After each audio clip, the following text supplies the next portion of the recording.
Chère communauté Pharamix, bonjour, je m'appelle Joseph. Cette semaine, je vous parle de mémoire. Alors, commençons tout de suite par quelque chose d'important à retenir, c'est que la mémoire n'est pas objective, elle est subjective. C'est-à-dire que si vous et votre ami, vous vivez une situation, peu importe laquelle, et que votre ami la raconte un soir à ses amis et que vous êtes là à écouter l'histoire, il y a de fortes chances que l'histoire que votre ami va raconter n'est pas exactement celle que vous avez vécue ou c'est pas exactement comment vous l'avez vécu.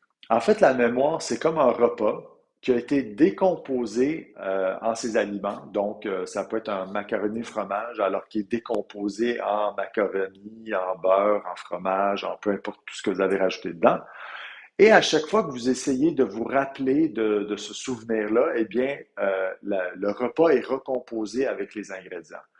Ceci dit, avec le temps, la recette n'est plus la même. Vous êtes plus sûr de la recette, vous êtes même plus sûr des ingrédients. Alors finalement, le repas initial ou le souvenir initial que vous aviez n'est plus le même que le souvenir après 2, 3, 4, 5, 10 ans. De manière plus précise, vous devez savoir que la mémoire, elle a trois stages. Premier stade de la mémoire, c'est la mémoire sensorielle qui dure seulement quelques secondes, donc qui fait appel à vos sens. Alors que ce soit un bruit que vous entendez, peut-être une explosion ou quelque chose que vous voyez comme un écureuil tombé justement parce qu'il a touché au fil électrique et ça a explosé. Alors ça, c'est une mémoire qui dure quelques secondes. On l'appelle mémoire sensorielle. Ensuite, le deuxième stage de la mémoire, c'est la mémoire court terme. Donc, la mémoire qu'on est capable de se rappeler pendant quelques minutes.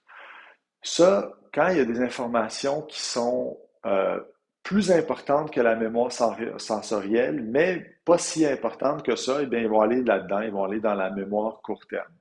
Entre autres, ça explique pourquoi le multitasking ou le multitâche est tellement difficile pour les humains.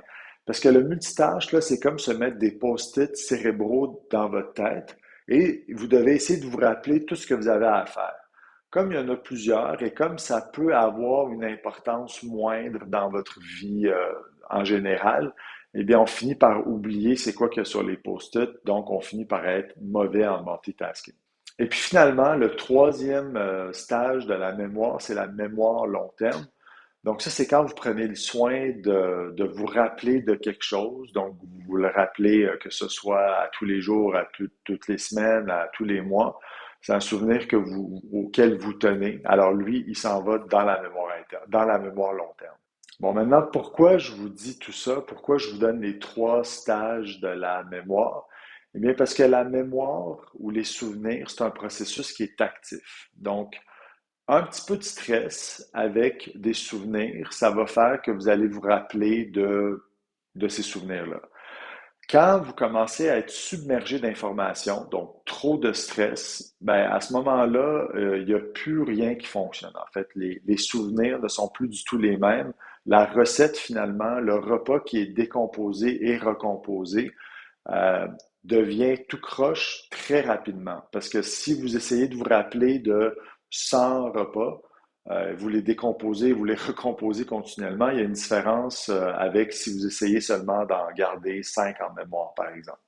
Alors tout ça, bien entendu, ça rajoute un stress mental si votre mémoire est toujours en train d'essayer de se rappeler de plusieurs événements en même temps.